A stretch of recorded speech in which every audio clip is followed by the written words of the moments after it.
Hello, Jonathan Casey here with Mercury's Messenger Astrology. How's everyone doing today?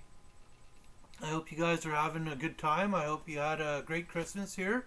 We're between Christmas and New Year's, a little closer to Christmas, but in that holiday season. So I hope everyone's having a great holiday season, catching up with friends and family and whatnot, So anyhow, I decided to just for fun. I wanted to try doing a different kind of tarot read, and I wasn't planning on actually doing a video or doing a post about this tarot read. It was the first one that I did of this style, and I was just kind of having fun, I guess, with it.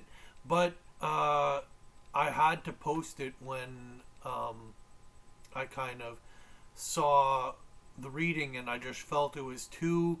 Um, uh, it just goes with what's happening, kind of, and so I decided to do a video on it. So how I have the cards laid out there is this is uh, a weekly reading. So the center card is the significator, the main energy of the week, and then at the 1 o'clock position, here let me see the cursor. The 1 o'clock position. Sorry, something in my mouth there. The 1 o'clock position is the first day of the week. Then you go around clockwise. And so before I started this reading, I was like, okay, a week starts on Sunday. So even though tomorrow's Saturday, I was doing this reading with the intentions of it starting on the Sunday and going around to the following Saturday clockwise, as I was saying, this way. And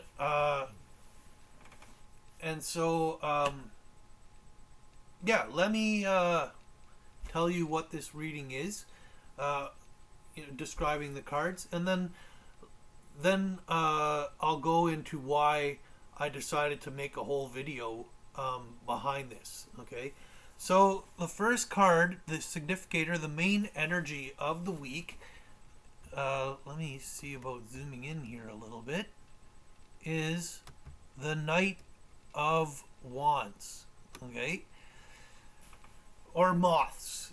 My deck is moth, beetles, dragonflies, and bees, which in your more traditional tarot cards, the moth would be wands, and it's a fire sign. And so the main energy of the week is desiring or starting to take action in being that knight in shining armor, being courageous and tactical with our timing. Okay, so that's what the main energy of the week is stepping up and courageously, but timing is key. Okay, so don't rush. Don't just rush to the castle without getting your sword and whatever else first, kind of deal. Okay, so that's the significator, main energy of the week. Then for Sunday the 29th of December, we have the Five of Moths. So another fire sign, and five is challenges. So Sunday is a time that we're going to be facing some challenges. We're going to have to act upon these challenges. Okay. Then on Monday, I said Sunday right up there, Sunday, and this is Monday. Monday The 30th is another fire sign, the 10, the 10 of Moss. So this is about excess or releasing any tension built up that that was created from possibly those actions that you did the day before. Okay, so this is the fire sign is acting. I do or I desire. So it's either doing that release or desiring a release of tension that may have built up from those challenges the day before, kind of deal. Now, New Year's Eve, the day that everyone's celebrating New Year's, is the Ace of Beetles. Now, Beetles is an earth sign, coins in your traditional tarot deck, and the Ace is about beginnings. So here is the day that most people choose to do their New Year's resolutions and begin, to work towards those resolutions. Earth is what I have. So here we have a chance for a new beginning. Okay. Then we go to the two of bees. Bees or swords in your traditional tarot deck. It's an air sign, and this is about thinking, and the two is about relationships and balance.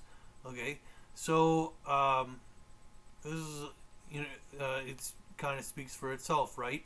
It's about thinking about the relationships that we want to have over the year, and thinking about how we want to maintain the balance in what we choose to begin this new beginning. Okay. Then on the 2nd, we have the Judgment card, and this really is why I did the video, because one of my last videos was here. I have it right here. One of my last videos, Making New Ground, Saturn Out of Shadow is what it's called. But if we jump ahead, internet's slow for some reason. There, oh, come on. There we go. See, I have it on January 2nd here. I'm talking about January 2nd because January 2nd, we are in between eclipses. We had an eclipse Christmas night. Basically, the peak of it in Eastern time was quarter after midnight.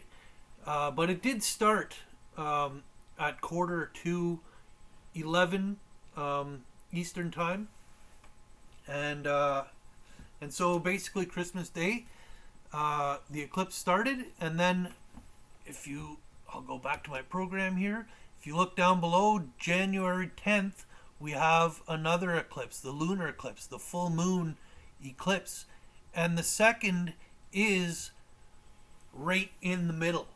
Okay. And the video, I talk a lot about that. So I'm going to add the link to that video down below so you guys can all see what I'm talking about on that day. But the Judgment card is about rising again. It's about having a second chance, a wake-up call, and opportunity presents itself. Pluto rules this card. So Pluto's death and rebirth, transformation and power. Okay, so I found that extremely suiting for it being the day in between eclipses. Then, followed by that, is the Seven of Dragonflies. Dragonflies, or cups in your traditional tarot deck, is a water sign.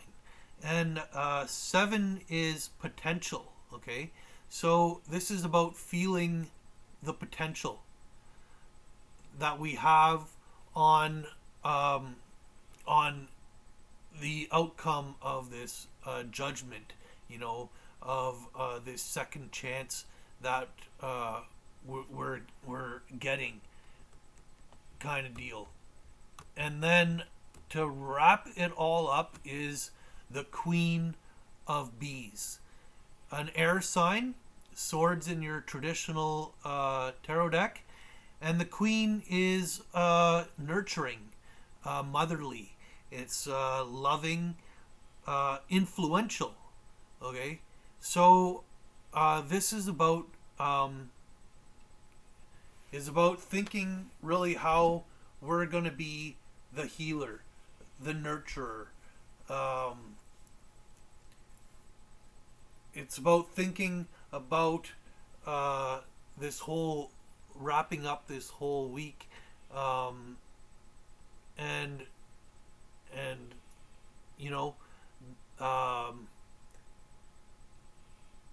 being the knight, but we are in a time where the divine feminine is rising, and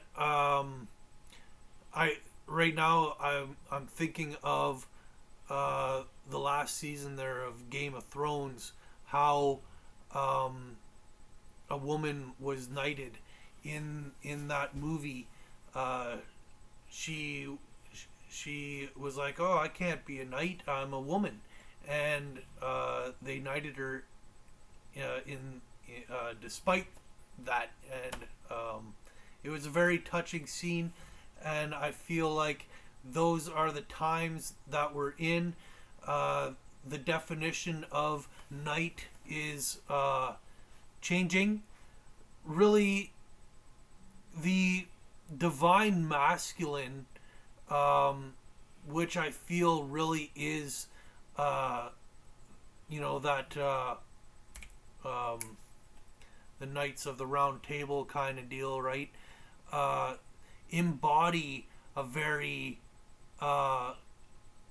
warrior-like, but they were also taught in esoteric, spiritual, consciously awake individuals who I felt were that's the main thing, is they were there to protect the good, right? And to do this with influence, if possible. I believe battle was the last resort. They were here to encourage, support, nurture our well-being, okay? And so I feel that very a beautiful card to wrap up this week's reading. And I hope you guys liked the reading. Like I said, check out that video,